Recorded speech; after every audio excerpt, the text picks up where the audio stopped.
With the Venture X business card from Capital One, you earn unlimited double miles on every purchase. And with no preset spending limit, your purchasing power adapts to meet your business needs. Capital One, what's in your wallet? Find out more at CapitalOne.com/VentureXBusiness. Terms and conditions apply.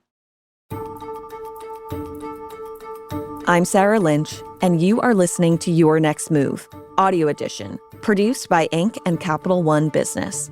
Today's episode comes from the Your Next Move vault and is a conversation between host Tom Foster, editor-at-large at Inc, and Bea Dixon, co-founder and CEO of the Honey Pot Company, the world's first plant-based feminine care line, which she sold earlier this year for $380 million. In their conversation, they cover Bea's journey, which began with inspiration delivered to her in a dream, following your instincts, and raising millions as a Black female founder. Here is Tom's conversation with Bea Dixon. Enjoy.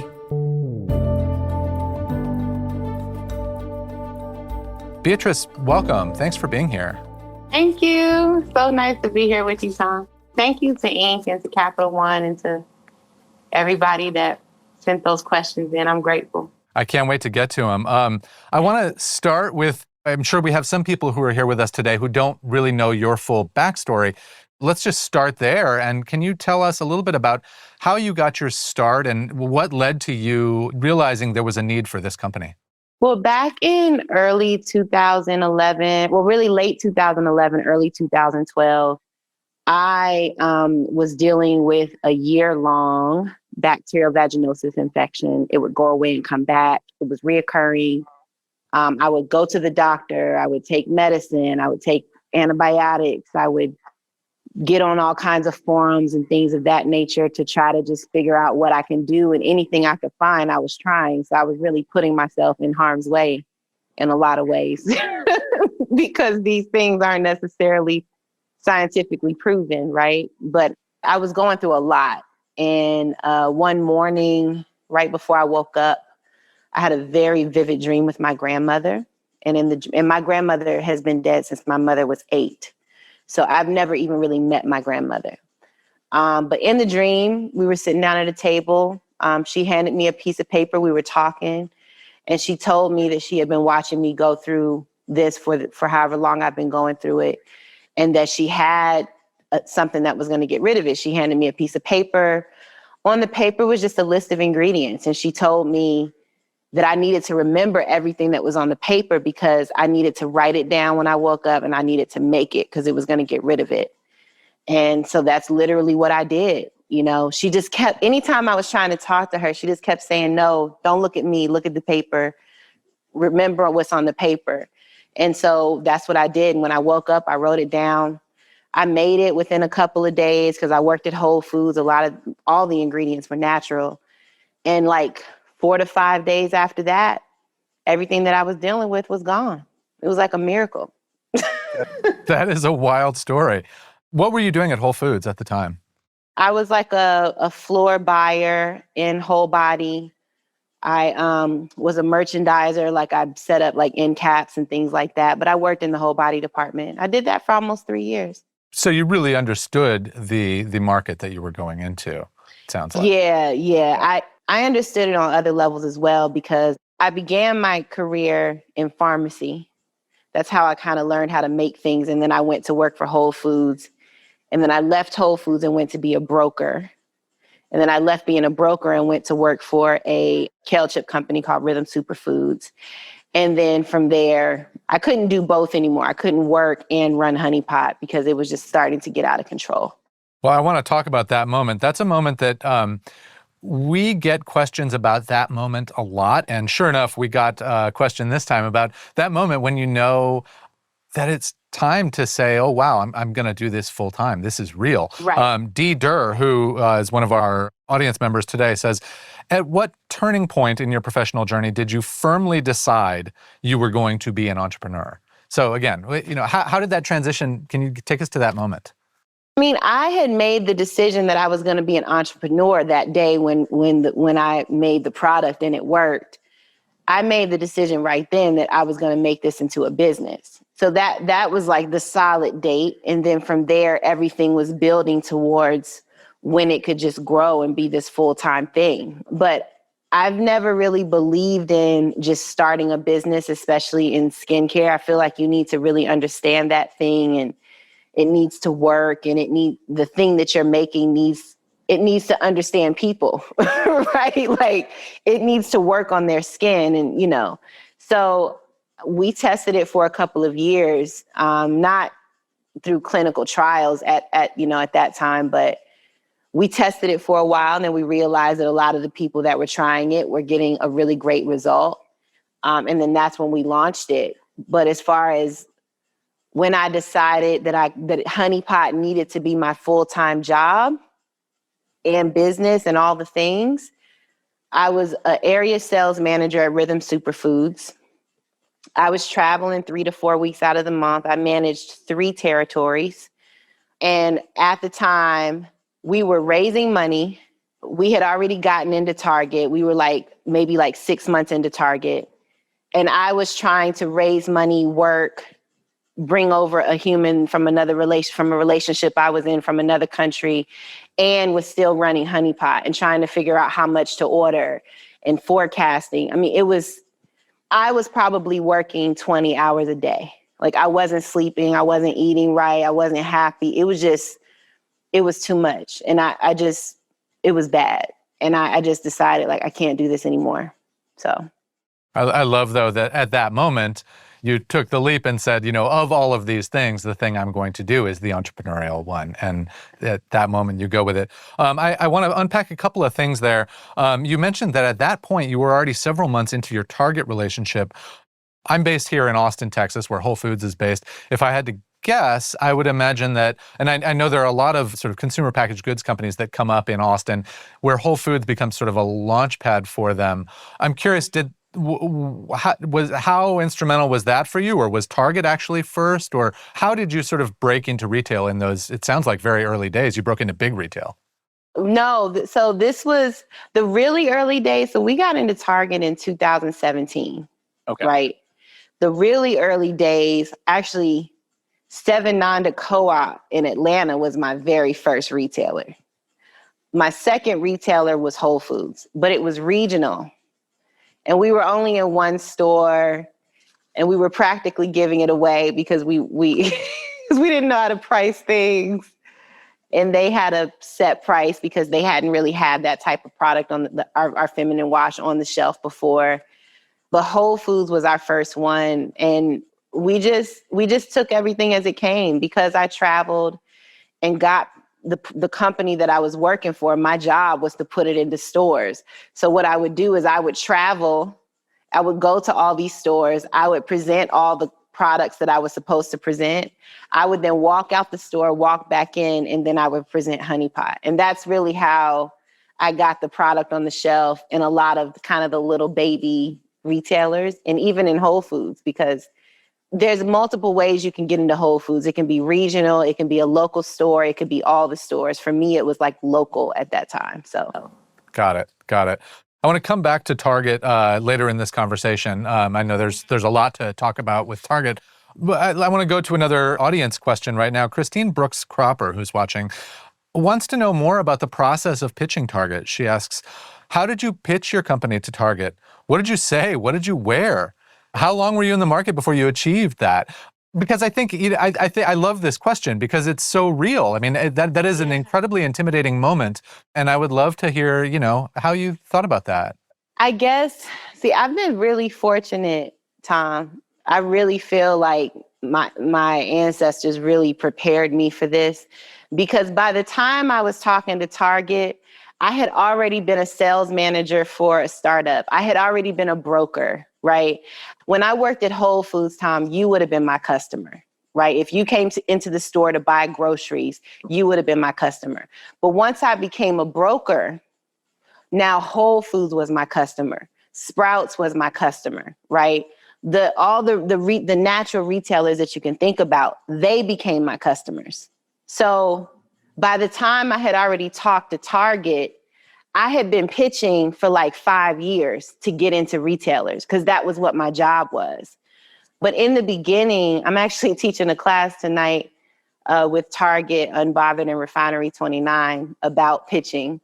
Whenever you want to pitch a retailer, the thing that's important to remember is what made you start your product in the first place, A, right? What is your story that got you there? Even if you recreated a wheel, what was the thing that made you say, I need to do this because I'm not finding what I need, right? You want to tell that story. You want to really understand what the problem is in the marketplace. Why is that problem happening? Why is that white space there? You want to help them understand why you're the solution, right? And it's really good before you go into a retailer.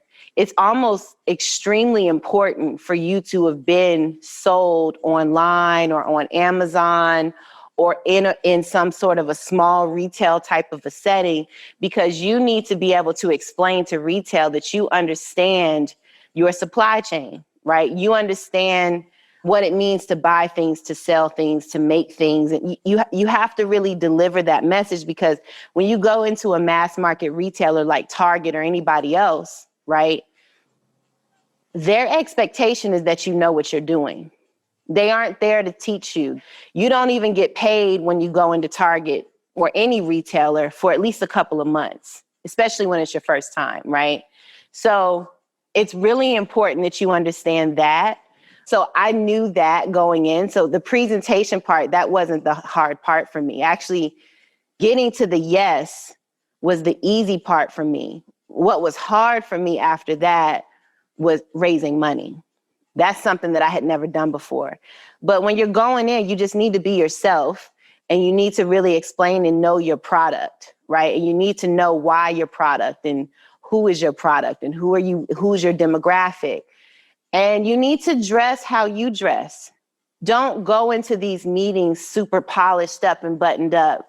If you've got tattoos, if you wear your hair crazy, be who you are, because whether it's an investor or a buyer or whomever, they are really there to buy you, right? They're buying who you are, because who you are is what speaks to and grows your brand. So it's really important for you to be there. And some people think to hire like a salesperson. Till this day, our president of sales, me and Kelly Bottenfield, we go to every single major retail meeting together. There is, to this day, and this has been since 2014. I didn't have her then, but I just want you to understand how important it is for the founder, the creator, to be there, you know. But keep it simple, keep it sweet, understand your business. If you don't know all the data, that's cool. Know as much as you can. And most importantly, be yourself. And don't be afraid to drop a cuss word every now and again, because people need real shit. Because people need to understand that you're human. They talk to people all day who feel like they have to come in and be a certain way. Like, nobody wants to buy somebody who's not real, right? And they know that if you show up as you and you're comfortable in that, that is going to communicate to how you do everything in your business. So I love that answer. I love that answer. We hear so often about, the importance of authenticity. It's this word that gets, you talk to anybody about branding and what works. Authenticity is the word that comes up. But what you just said is a way of just making that very real and very simple for anybody to understand. What does authenticity mean? It means just be yourself. Just be yourself. It's a great answer. Yeah. You also alluded to something else that I want to unpack, which is the fundraising process. I started out by saying at the outset of this session that you're one of the first 40 women to raise $1 million or more in venture capital. Not only that, but the people who invest in companies tend to be male, tend to be white male. And they invest in things that they know. I mean, we see this over and over. And what you're doing is, not only do you as a founder not fit that profile in who you are, but your product fits a market need that isn't actually familiar to most investors. I imagine that presented a lot of big hurdles, and I would love to hear how you tackled that. Yeah, it definitely presented hurdles. Like you just said, it's not just white men who invest in what they know, just humans invest in what they know, right? Like, I can tell you pitches that I went to and it seemed like it was going to work out. And it seemed like it was like we had done all the profit and loss statements. We had sent every financial document that you could imagine. And we had built data rooms that were so beautiful, right? And we may have talked to these people 5, 6, 7, 8, 9, 10 times because you're constantly pitching them, right? And then they'll be like, well, I don't really know this business. So I know that you did all this work, but I don't think it's something that I can get into. And when you think about it, taking yourself out of it, yourself being the brand and the founder, it's especially if it's somebody who has built their own wealth, it's natural to not want to invest in what you don't know. And when you have a lot of these investment funds represent high net worth individuals. And that's how they've built their hedge fund or their venture capital fund or their private equity fund. And so they sometimes are moving based on the money that has been brought into the fund. And so there's so many levels to understanding people going with what they know, even if it's not popular because my skin happens to be what humans in this society call Black. And that comes with a kind of a predisposition. But I think what's happening now is really beautiful. Now, being Black is where they want to put their money, right? Not being Black, but investing into Black companies.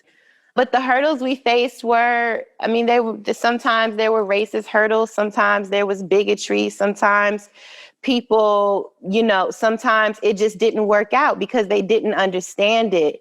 But the real shit behind that is I'm grateful for every one of those moments, right? Because I wouldn't want to be in fucking bed with a bigot, right? I wouldn't want to be in bed with a racist. I wouldn't want to be in bed with somebody that cares that I have a vagina and if I'm emotional one day I don't want to be in bed with people like that. I don't want to be in business because once they invest in your business, they are there. And that does not go away. You understand what I'm saying?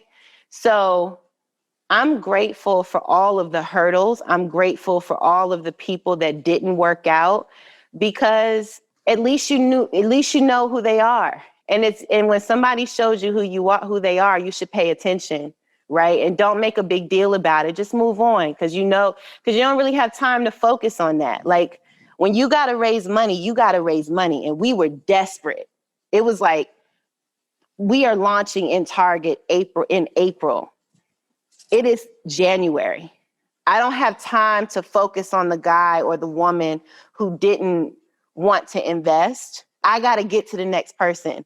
I got to go to my next best lead because if you don't have the money, you can't pay your manufacturers. You can't pay the humans that work. Like the money is the only thing that matters in that moment. So there were tons of hurdles, but if I'm honest, I can't even give you any specific ones because I didn't really give a shit about them because I had to just find the money. I couldn't think about it. I had to just stay focused. Yes, absolutely. Let me ask you a couple of follow-ups to this question, to this subject. One comes from a reader. How did you fund the early pre-revenue stage of your business? My brother's credit cards and his money.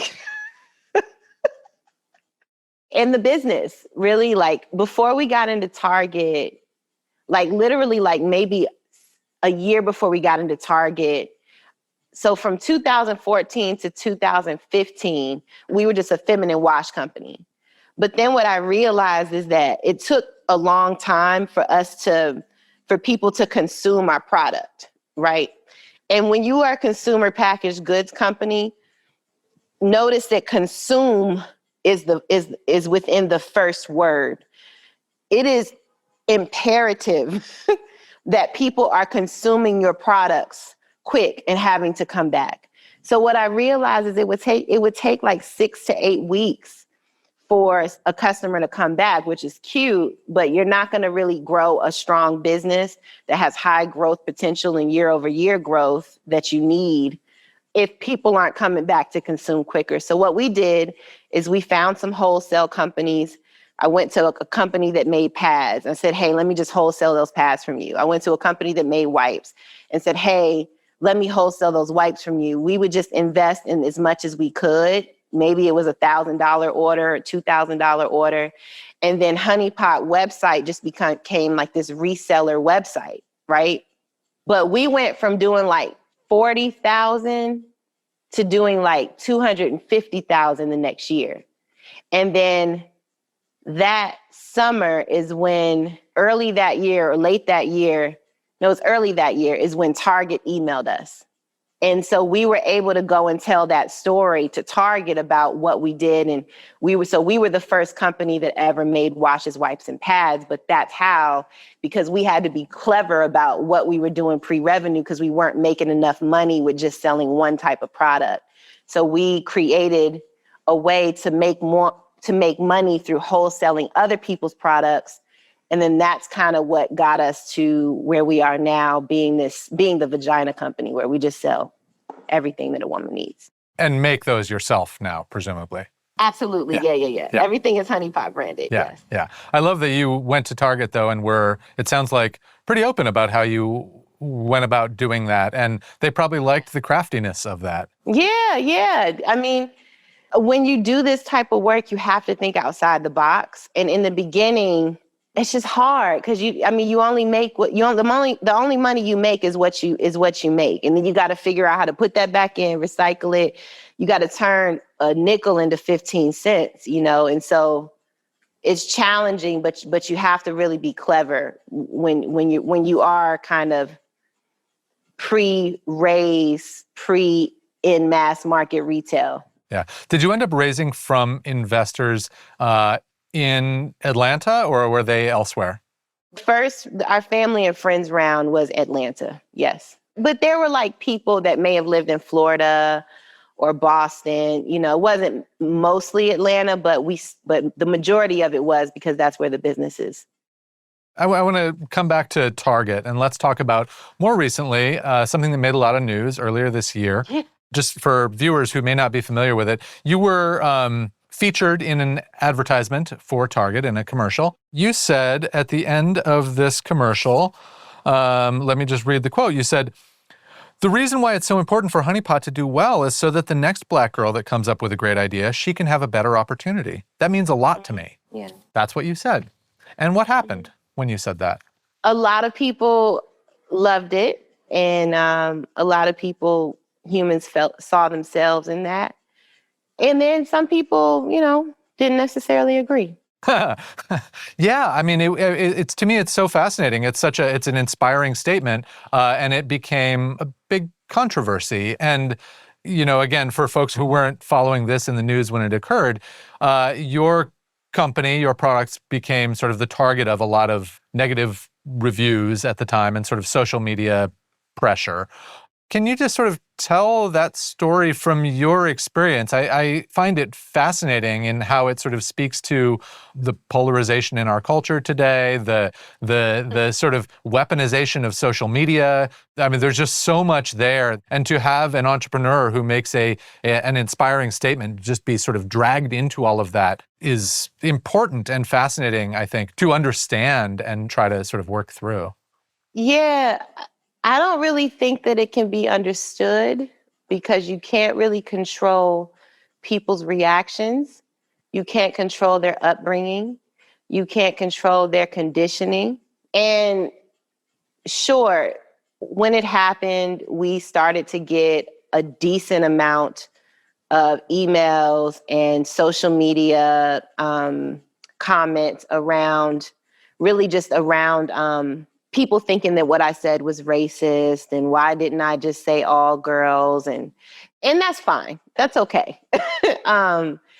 Then we thought that we were going to put out a statement, but then we decided that wasn't really the right thing to do, because how do you really respond to a person that thinks that way, right? There really isn't a way to respond to that, because clearly anything that I could say as a response can just be made into whatever somebody else wants it to be. So we decided as a team that we wouldn't do anything. And then those humans took to Trustpilot and started creating a lot of fake, basically just putting all kinds of comments. Some people didn't even really know what it was. There was really beautiful, remarkable displays of racism that were hilarious. I thought that they were funny.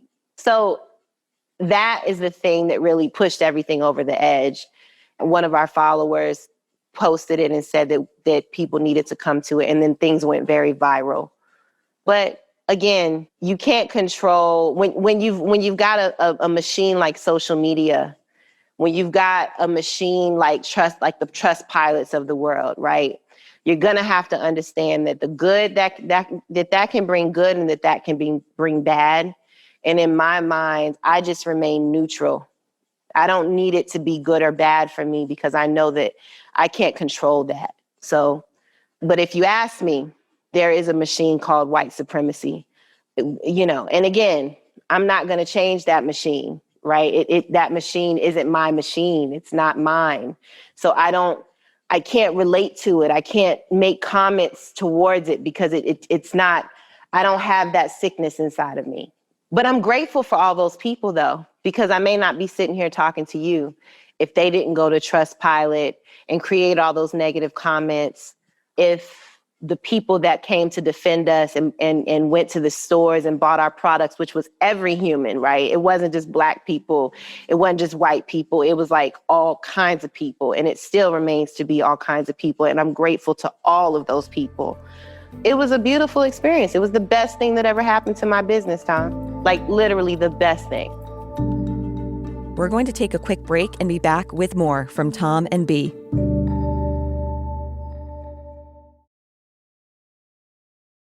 Here's a little tip for growing your business. Get the Venture X business card from Capital One and earn unlimited double miles on every purchase. Plus, the Venture X business card has no preset spending limit, so your purchasing power can adapt to meet your business needs. And when you travel, you'll have access to over 1,300 airport lounges. Just imagine where the Venture X business card from Capital One can take your business. Capital One, what's in your wallet? Terms and conditions apply. Find out more at CapitalOne.com/VentureXBusiness. To me, what I see in this is more proof that, yes, there is a lot of racism out there, and also proof that there is this sort of machine that looks for things that can further polarize our culture and sort of uses them as sort of moments of divisiveness. And it sort of seems like you and your company became a part of that, became a tool in a campaign like that. And the reason I say that is, be that as it may, you can sort of accept that and say, oh, that's interesting. But when Trustpilot gets flooded with negative reviews of your product because somebody is trying to use you as sort of a tool in sort of a disinformation campaign, you have to do something to protect your business. It's sort of one thing to say, well, gosh, it's hard for us to respond. But did you ultimately find a way to do something to sort of counteract all that negative stuff? Well, Tom, the world responded. That day, maybe there was a 1-star review for less than 10 hours or less than 12. That 1-star review went to like 4.89 stars. Just for organically. Me, yeah, just by itself within like 8 hours. For me, that communicated everything. Sometimes it's better not to physically communicate because that shit communicates, right? I don't have anything to say to somebody that wants to try to pull me down to their sickness. They can keep that shit. I'm gonna go over here. For me, that's how, if you ask me how I would handle it again and again, I would do it the same exact way. And, that doesn't make the way that I handled it the right way, but it's my way. And for me, that's what matters. Handling it with integrity. I love it. Absolutely. Has that had a lasting impact? It sounds like it has a lasting impact on your sales. A positive impact, I mean. Yeah, I mean, everything has had a positive impact. I just live in this bubble of positive impact, and I'm so grateful for it. It's amazing. To stay on the social media subject, to what extent has social media been an important tool for your company in customer acquisition and brand building? What has been your strategy around that? Really, social media for years was our only tool because we really run like a bootstrap business, even though we have, had funding in the past. But, funding is only going to last so long, right? You can't, we've never had this huge, remarkable, ridiculous round of funding that could just hold us forever and ever. So the only place that we actually did digital marketing, and still to this day, actually, is on Instagram. And the reason for that is because we just didn't have the money to put towards these colossal marketing budgets. We're on all of the channels, all of the social media channels, right? But I think because we really stuck to Instagram because we knew that it worked, thank you to that person just said that to me, is the reason why we're the most followed feminine hygiene brand on the market. We've really stuck to it. We've built our community there. We're diligent about doing what works for us, and Instagram has really been that place. Facebook, Twitter, yes, but Instagram is where we have the most following. The title of today's webinar is Following Your Instincts. And, in the Target example, the commercial example we were just talking about, you very clearly followed your instincts to sort of get through that very difficult moment. I'm curious, are there other examples of that in how you've built this company and built this brand where you have sort of looked at a difficult scenario or a difficult decision you had to make and kind of gone with your gut? And can you talk about how you think about that? I am a person who is very gut driven. I'm very aligned to myself. A lot of that is sewn into the fabric and thread of our business because especially around product innovation and things of that nature. When we first got started, I remember when we were raising money, there was a couple of people that we pitched to. Why are you developing all these products? You really should just start with one and just see how that does. And we had already started with one, but we were literally raising money because we knew that we were going to target with a wash, a wipe, and a menstrual pad, which hadn't happened yet. We were the first ones that happened with. And not only did we do it with a menstrual pad, but it's an herbal menstrual pad at that, which doesn't exist, outside of another brand in the States called Lamo. But we just always stuck to our guns. I remember when we got started, before we were going to go meet with Target, I had to get prototypes made. And prototypes are expensive. I think it was almost $3,000 or something to get the amount of prototypes that I had to get made. And I went to my brother, who's my co-founder, and I told him about it. And he's like, B, we don't have that kind of money to spend, But I was like, trust me, I cannot walk. This is another point to make when you're going in to talk to a retailer. Do not walk in with just a digital mock-up. You need to have a prototype.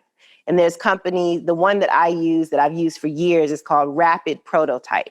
And that literally they can take your artwork with the dimensions and everything, and they can physically create packaging. Because you want to walk into a meeting like that, looking like you're ready, even if you're not ready.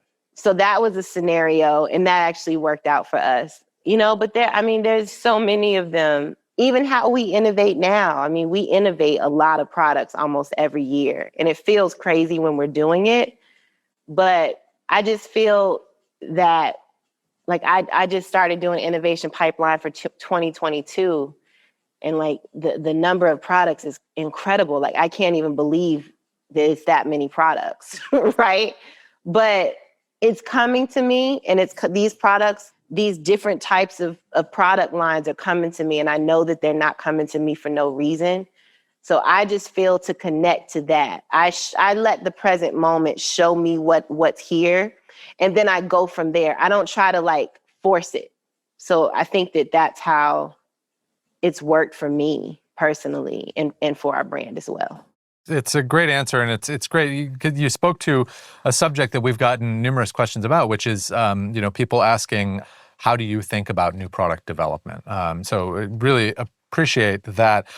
When it comes to new product development, you have talked about how you launched the first product and how you had a real personal need and realized how you could sort of solve your personal need. Have you, for subsequent products, similarly had a process by which you figure out what are the needs of women out there that where we're really seeing holes in the market? What other than sort of following your instincts? Is there a market research process you have, or what? That shit is so weird because it's not. I have a vagina, and every now and again my vagina acts up. I might get a UTI or I might get a yeast infection, right? I'm sorry that we're saying this in front of, I hope this isn't making you uncomfortable, Tom, but this is just real shit, right? I have a vagina, and I know when my vagina acts up, I pay attention to how I take care of myself. And then I have an awareness in that. And then I'm like, oh, I should make a product for this. The other thing that I do is I walk down an aisle in a store, and my thought process is, if you walk down the feminine care aisle, think about, you walk down any aisle in the grocery store. If you're in the paper aisle, think of how many paper towels there are. Think of how many napkins there are. When you're walking down the vagina aisle, there's pads, tampons, washes, wipes, suppositories, creams. There's all types of stuff. There's lubricants. You name it. If the woman's pregnant, there's the Frida squeeze thing that you put it's like a bidet, right? That a woman has that she uses after she has her baby.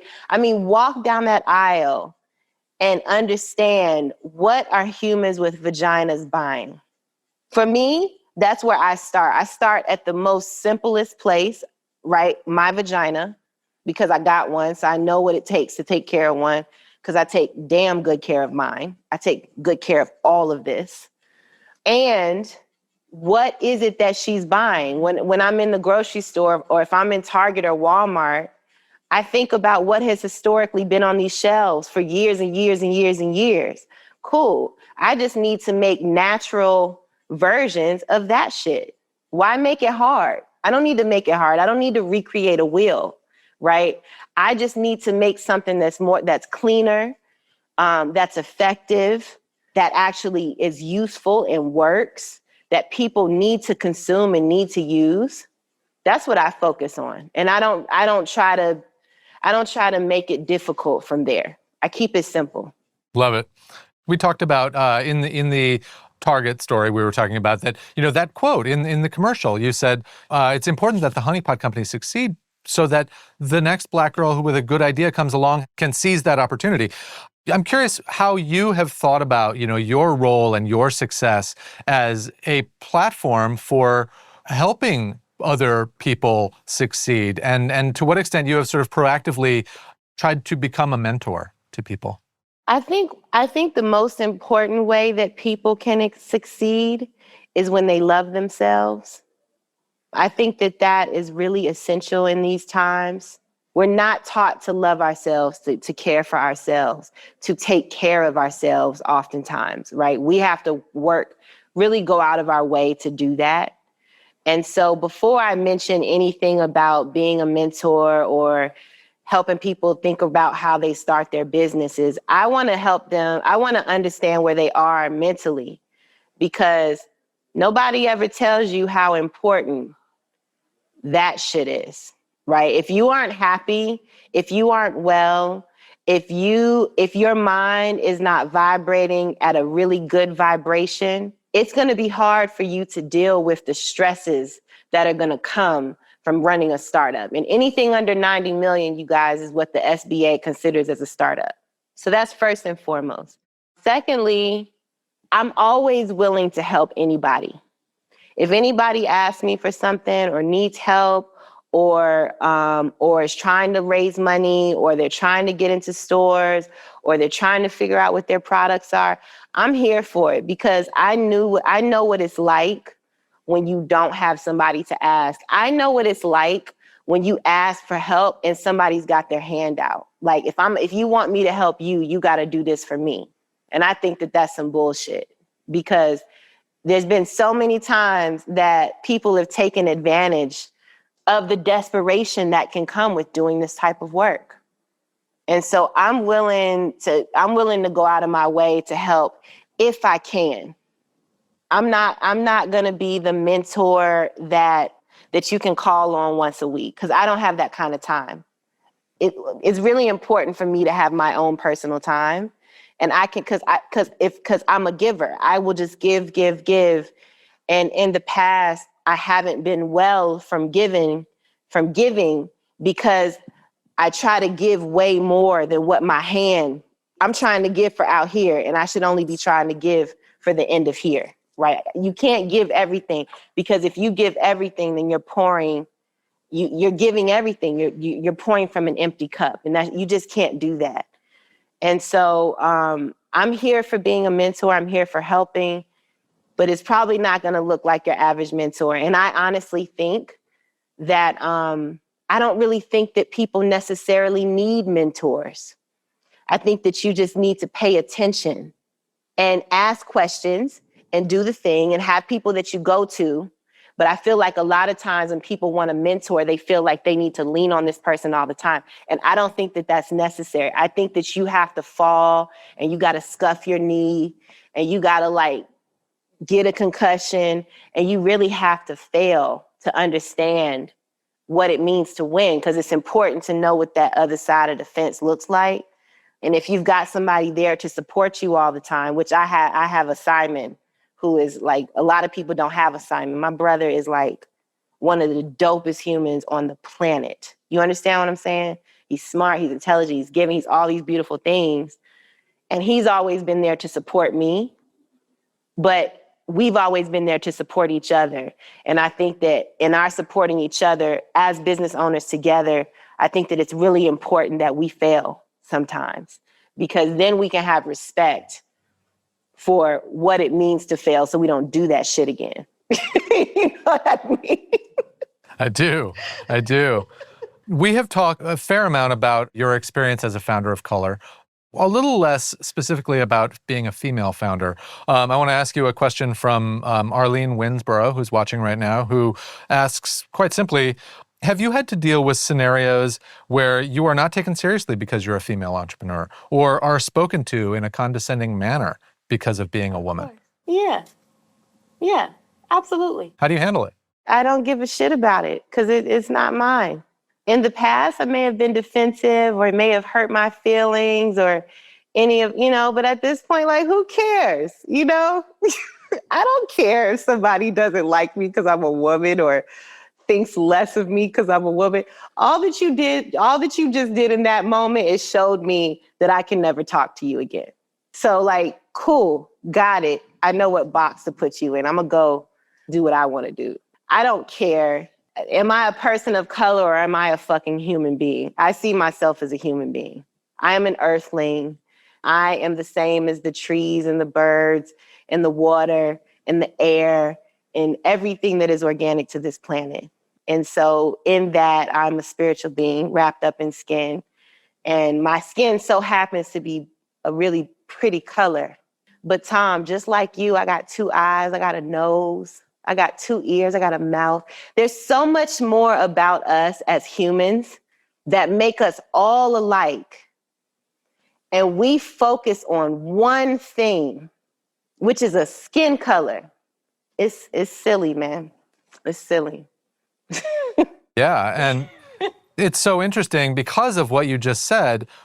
We have found ourselves in this position where there are so many, let's just take the business world, there are so many companies where their lack of diversity really shows and does not reflect the diversity of larger society. And that has become a really important conversation and an imperative for a lot of businesses to really reassess how seriously they take that and start to actually take it seriously. I'm curious, how you have thought about, hiring for diversity as you have gone along. Is that something that has been an active process for you even, or just sort of secondary? Bro, it's not active or secondary. It just is. I hire humans, man, that know how to do the fucking job. That's who I hire, right? If you're Black, white, Asian, Latino, by the way, everybody works at this company. The words that society have made up to keep us in line and in check. I don't really give a shit about none of that. I hire who is best for the job. And if that means that we are a company that is diverse and that does have equity and all that, right? If that's what that means, then cool, then yes, that's what I do. But that's just in who we are as a company. That's just in our culture. We want to represent everybody. We make products for humans with vaginas. Whether you were born with one, whether you had surgery and got one, whether you have one and you don't connect to it, that's what we do. And the way that we do that is with a very small team. It's remarkable the amount of work that these humans are able to get done. There's less than 15 of us, put it that way. And so, yes, there are a lot of companies that are having to go back and look at it. But, the fact is they built their companies how they wanted to build them. And I think that the best way to build a company is from a very authentic, humane, loving, kind, generous space, and that you hire the best people and that you hire humans and you don't make it about color or any of that. So I don't judge anybody who doesn't do something that's real to them. I do a lot of these talks and a lot of people are asking, like, what can we do to be more diverse? And my first question is that really what you want to do? Don't do it just because you're being reactive. Do it because you really want to have diversity and inclusion and equity in your company. If you don't really want to do that, don't act like you want to do that, because if you don't, it's going to show up. And so for us, we love every person that works here. We love people that don't work here anymore. And we're eternally grateful for their insights, for their intellect, for their creativity. The humans that I work with are phenomenal. And I can't be more proud to have such a strong team. How do you ensure in this moment, I'm assuming most of your team is working from home, how do you maintain the kind of, it sounds like a very strong sort of mutually supportive culture in your company. How do you make sure that sort of comes through on a daily basis and people feel supported and part of this kind of healthy, positive culture in this environment? All of our teams are meeting all the time. Sometimes it feels siloed because we are all in different places and everybody's working remotely. But we're actually working on building better ways to connect to our team. We're actually having meetings about how often should we be meeting as a team all together, right? Nope, there's only a few of us coming into the office, like I'm in the office right now. But what we don't want to do is ask everybody to come to work when everybody isn't comfortable with that. So we're actually in a period where we're growing our team a little bit. And with that growth, bringing in new people, they can come in with a different set of eyes. And so we're really going to the team to understand how we want to work together, how we want to grow. But we're doing our best. I'm not going to sit here and tell you that I'm talking to everybody once a week, and because our business is growing at a remarkable speed, and things are moving very fast. But I do try to check in. I'm on a lot of the calls, kind of with each individual team all week long anyway. So we're constantly checking in and doing all that, but I think one of the biggest ways is that I really respect them and appreciate them as humans, and I don't need them to be perfect. And I'm eternally grateful that they choose us, because these humans that work here can work anywhere. Let me ask you one last real quick. We're running out of time, so we've got to do this one quickly. Audience question. Carol Vanderkloot asks a question. I love this kind of very tactical question. What is one practice that you do daily that saves you time and makes you more productive? I'm present all the time. All the time. I love it. Let's leave it with exactly that.